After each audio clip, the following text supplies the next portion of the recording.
Mirza Abdul Wadood bag کو cricket سے کتنی دلچسپی اور اس کی باریکیوں سے کس حد تک واقفیت ہے، ہمیں اس کا تھوڑا بہت اندازہ 5 سال قبل ہوا۔ ٹیسٹ کا چوتھا دن تھا اور ایک سلو بولر بولنگ کرا رہا تھا۔ اس کی کلائی کے ایک ادنیٰ اشارے، انگلیوں کی ایک خفیف سی حرکت سے گیند ناچ اٹھتے اور تماشائی ہر گیند پر کرسیوں سے اٹھ کر داد دیتے اور داد دے کر باری باری ایک دوسرے کی گود میں بیٹھ جاتے۔ ہمارے پاس ہی ایک میم کے پیچھے کرسی پر آلتی پالتی مارے بیٹھا بوڑھا پارسی تک اپنے پوپلے منہ سے سیٹی بجا کر بولر کا دل بڑھا رہا تھا۔ ادھر اسٹیڈیم کے باہر درختوں کی پھننگوں سے لٹکے ہوئے شائقین ہاتھ چھوڑ کر تالیاں بجاتے اور کپڑے جھاڑ کر پھر درختوں پر چڑھ جاتے تھے۔ ہر شخص کی نظریں گیند پر گڑی ہوئی تھیں۔ یک بارگی بڑے زور سے تالیاں بجنے لگیں۔ اے بڑے غضب کی گگلی ہے، ہم نے جوش سے مرزا کا ہاتھ دبا کر کہا۔ نہیں یار، مدراسن ہے، مرزا نے دانت بھینچ کر جواب دیا۔ ہم نے پلٹ کر دیکھا تو مرزا ہی کی رائے صحیح نکلی، بلکہ بہت خوب نکلی۔ ان کی دلچسپی کا اندازہ اس اہتمام سے بھی ہوتا ہے جو پچھلے 3 برس سے ان کے معمولات میں داخل ہو چکا ہے۔ اب وہ بڑے چاؤ سے لدے پھندے ٹیسٹ میچ دیکھنے جاتے ہیں۔ 1.5-2 سیر بھوبل کی بھنی مونگ پھلی، بیٹری کا ریڈیو اور تھرموس۔ یہاں ہم نے ناشتدان، سگریٹ، دھوپ کی اینک اور ایسپرو کی ٹکیوں کا ذکر اس لیے نہیں کیا کہ یہ تو ان لوازمات میں سے ہیں جن کے بغیر کوئی دور اندیش آدمی یہ کھیل دیکھنے کا پسند نہیں کرتا۔ یوں تو تازہ اخبار بھی ان کے پاس ہوتا ہے، لیکن وہ اس سے چھتری کا کام لیتے ہیں، خود نہیں پڑھتے۔ البتہ پیچھے بیٹھنے والے بار بار صفحہ الٹنے کی درخواست کرتے رہتے ہیں۔ دن بھر ریڈیو سے چمٹے کمنٹری سنتے رہتے ہیں، بلکہ ہمارا خیال ہے کہ انہیں کمنٹری سننے سے زیادہ سنانے میں لطف آتا ہے۔ البتہ کمنٹری آنا بند ہو جائے تو کھیل بھی دیکھ لیتے ہیں، یا پھر اس وقت سر اٹھا کر فیلڈ کی طرف دیکھتے ہیں جب ریڈیو پر تالیوں کی آواز سے کانوں کے پردے پھٹنے لگے۔ میچ کسی اور شہر میں ہو رہا ہو تو گھر بیٹھے کمنٹری کے جوشیلے حصوں کو ٹیپ پر ریکارڈ کر لیتے ہیں اور آئندہ ٹیسٹ تک اسے سنا کر اپنا اور دوسرے مسلمان بھائیوں کا خون کھولاتے رہتے ہیں۔ جاہلوں کا ذکر نہیں، بڑے بڑوں کو ہم نے اس خوش فہمی میں مبتلا دیکھا کہ زیادہ نہ کم پورے 22 کھلاڑی کرکٹ کھیلتے ہیں۔ ہم قواعد و ضوابط سے واقف نہیں، لیکن جو کچھ اپنی آنکھوں سے دیکھا اس کی قسم کھا کر عرض کرتے ہیں کہ در حقیقت کرکٹ صرف ایک ہی شخص کھیلتا ہے، مگر اس کھیل میں یہ وصف ہے کہ بقیہ 21 حضرات سارے دن اس مغالطے میں مگن رہتے ہیں کہ وہ بھی کھیل رہے ہیں۔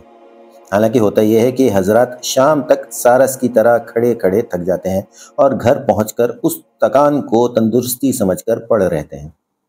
مرزا کہتے ہیں ناممکن ہے کرکٹ کا ذکر ہو اور بار بار مرزا کی دہائی نہ دینی پڑے کہ کھیل علل خصوص کرکٹ سے طبیعت میں ہار جیت سے بے نیازی کا مادہ پیدا ہوتا ہے۔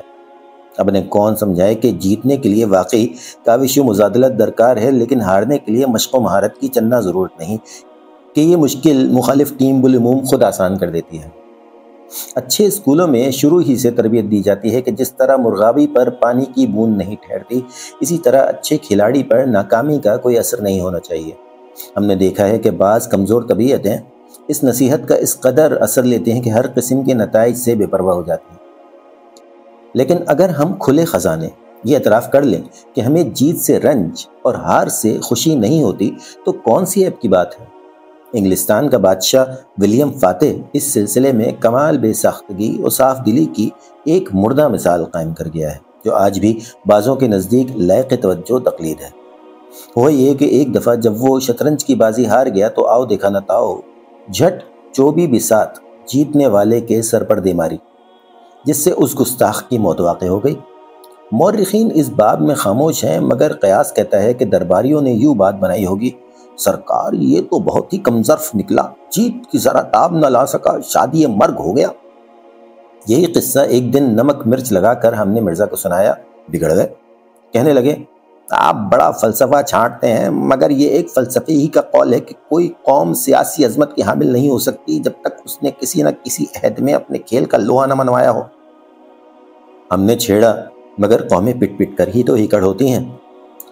قوموں کو جہاں کا تہاں چھوڑ کر ذاتیات پر اتر آئے۔ جس شخص نے عمر بھر اپنے دامن صحت کو ہر قسم کی کثرت اور کھیل سے بچائے رکھا، وہ غریب کھیل کی اسپرٹ کو کیا جانے۔ بچپن میں بھی تم کھیل جو کھیلے تو صنم کا، میں جانتا ہوں تم جیسے تھوڑ دلے محض ہار کے ڈر سے کرکٹ نہیں کھیلتے، ایسا ہی ہے تو پرسوں صبح بغدادی جم خانہ آ جاؤ، پھر تمہیں دکھائیں کرکٹ کیا ہوتا ہے۔ اس کے بعد انہوں نے بتایا کہ مذکور صدر مقام پر ہر ہفتے دوستانہ میچ ہوتے رہتے ہیں۔ دوستانہ میچ سے مراد ایسا میچ ہے جس میں لوگ ہار کر بھی قائل نہیں ہوتے۔ ابھی گزشتہ سنیچر کو اینک لگانے والوں کی ٹیم نے سگار پینے والوں کو پورے 9 وکٹوں سے شکست دی تھی، اور پرسوں ان کی کمپنی کے کنوارے ملازمین اپنے افسروں اور ان کی بیویوں سے شوقیہ میچ کھیل رہے تھے۔ ہم نے کچھ ہچر مچر کی تو آنکھ مار کر کہنے لگے، بے پردگی کا خاص انتظام ہوگا، ضرور آنا۔ ہم ناشتہ کرتے ہی بغدادی جم خانہ پہنچ گئے۔ پروگرام کے مطابق کھیل ٹھیک 10 بجے شروع ہونا چاہیے تھا، مگر امپائر کا کوٹ استری ہو کر دیر سے آیا، اس لیے چھپے ہوئے پروگرام کے بجائے 11:30 بجے تک کھلاڑی مونگ پھلی کھاتے رہے۔ 15 منٹ کی رد و قت کے بعد یہ طے پایا کہ جو ٹیم ٹاس ہارے وہی بیٹنگ کرے۔ پھر کلدار روپیہ کھنکا، تالیاں بجیں، معطر رومال ہوا میں لہرائے اور مرزا کسے بندھے بیٹنگ کرنے نکلے۔ ہم نے دعا دی، خدا کرے تم واپس نہ آؤ۔ مرزا نے ہمارا شکریہ ادا کیا اور چلتے چلتے پھر تاکید کی، کرکٹ مت دیکھو، کرکٹ کی اسپرٹ دیکھو۔ ہم یہ بتانا تو بھول ہی گئے کہ روانہ ہونے سے قبل مرزا نے اپنے بلے پر جملہ تماشائیوں کے دستخط لیے۔ ایک خاتون نے، جو کسی طرح سے ان پڑھ معلوم نہیں ہوتی تھی، دستخط کی جگہ بلے پر اپنے ترشے ترشائے سرخ سرخ ہونٹ ثبت کر دیے، اور مرزا پیچھے مڑ مڑ کر دیکھتے ہوئے وکٹ تک پہنچے، بلکہ یوں کہنا چاہیے کہ سارا رستہ الٹے قدموں طے کیا، اور اگر بیچ میں وکٹ سے ٹکر نہ ہوتی تو شاید ساری فیلڈ اسی طرح پار کر جاتے۔ مرزا نے کرکٹ میں بھی وہی تہا اور تیور دکھائے جو ہم ان کے مچیٹوں اور معاشقوں میں دیکھتے چلے آتے تھے، یعنی تکنیک کم اور جوش زیادہ۔ روانگی سے چند منٹ پہلے پیڈ کے تسمے باندھتے ہوئے انہوں نے ایک مرکھنے سے کلرک کو یہ ہتھ کنڈا بتایا کہ چھکا لگانے کی سہل ترکیب یہ ہے کہ خوب کس کے ہٹ لگاؤ۔ کلرک نے پھٹی پھٹی آنکھوں سے گھورتے ہوئے کہا، یہ تو سبھی جانتے ہیں، سوال یہ ہے کہ زور کا ہٹ کس طرح لگایا جائے۔ مرزا اپنی بڑی بڑی آنکھیں لال کر کے بولے، میں تو یہ کرتا ہوں کہ ہٹ کرتے وقت آنکھ میچ کر اپنے افسر کا تصور کرتا ہوں، خدائی قسم ایسے زور کا ہٹ لگتا ہے کہ گیند تارا ہو جاتی ہے۔ مرزا کے کھیلنے بلکہ نہ کھیلنے کا انداز دیکھ کر ہمیں یقین ہو گیا کہ افسر کا ایک فوٹو نہیں بلکہ پورے کا پورا البم ان کی آنکھوں میں پھر رہا ہے، اس لیے کہ وہ بلے کو پوری طاقت کے ساتھ گوپن کی طرح گھمائے جا رہے تھے۔ 3 اوور اسی طرح خالی گئے اور گیند کو ایک دفعہ بھی بلے سے ہمکنار ہونے کا موقع نہیں ملا۔ مرزا کے مسکرانے کا انداز صاف بتا رہا تھا کہ وہ اس صورتحال کو بولر کی نالائقی سے زیادہ اپنے استادانہ ہتھ کنڈوں پر محمول کر رہے ہیں۔ اگر اتفاق سے چوتھے اوور میں ایک گیند سیدھوں سیدھ بلے پر جا لگی، مرزا پوری طاقت سے بلہ دور پھینک کر چیخے، آؤٹ! امپائر دوڑا دوڑا آیا، بلہ اٹھا کر انہیں پکڑایا اور بڑی مشکل سے سمجھا بجھا کر دوبارہ کھیلنے پر رضامند کیا۔ مصیبت اصل میں یہ تھی کہ مخالف ٹیم کا لمبا تڑنگا بولر، خدا جھوٹ نہ بلوائے، پورے 1 فرلانگ سے ٹہلتا ہوا آتا، ایک بارگی جھٹکے کے ساتھ رک کر کھنکارتا، پھر خلاف توقع نہایت تیزی سے گیند پھینکتا۔ اس کے علاوہ حالانکہ صرف دائیں آنکھ سے دیکھ سکتا تھا مگر گیند بائیں ہاتھ سے پھینکتا تھا۔ مرزا کا خیال تھا کہ اس بے ایمان نے یہ چکرا دینے والی صورت انتظامت بنا رکھی ہے، لیکن ایک مرزا ہی پر موقوف نہیں، کوئی بھی اندازہ نہیں کر سکتا تھا کہ وہ گیند کیسے اور کہاں پھینکے گا، بلکہ اس کی صورت دیکھ کر کبھی کبھی تو یہ شبہ ہوتا تھا کہ اللہ جانے پھینکے گا بھی کہ نہیں۔ قول مرزا، مشاق بولر سے کوئی خائف نہیں ہوتا، وہ زیادہ سے زیادہ وکٹ ہی تو لے سکتا ہے، جان تو اناڑی سے نکلتی ہے۔ سبھی کے چھکے چھوٹ گئے۔ گیند پھینکنے سے پہلے جب وہ اپنی 2.5 گھر کی چال سے لہریا بناتا ہوا آتا تو اچھے اچھوں کے بلے ہاتھ کے ہاتھ میں رہ جاتے۔ آگے بڑھا کوئی تو کوئی ڈر کے رہ گیا، سکتے میں کوئی منہ پہ نظر کر کے رہ گیا۔ ہر مرتبہ ظالم کچھ ایسے غیر پیشہ ورانہ جذبے اور جوش کے ساتھ کچکچا کر گیند پھینکتا گویا یہ وہ پہلا پتھر ہے جس سے ایک گنہگار دوسرے گنہگار کو سنسار کرنے جا رہا ہے۔ اس کے باوجود مرزا انتہائی دندہ شکن حالات میں ڈنڈے گاڑے کھڑے تھے۔ لیکن یہ درست ہے کہ رن نہ بننے کی بڑی وجہ مرزا کے اپنے پینترے تھے۔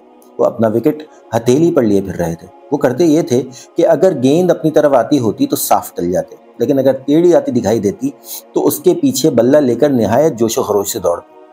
کپتان نے بہتیرا اشاروں سے منع کیا مگر وہ 2 دفعہ گیند کو باؤنڈری لائن تک چھوڑنے گئے۔ البتہ ایک دفعہ جب وہ اپنے بلے پر لپسٹک سے بنے ہونٹوں کو محویت سے دیکھ رہے تھے تو گیند اچانک بلے سے آ لگی اور وہ چمک کر ہوا میں گیند سے زیادہ اچھلے۔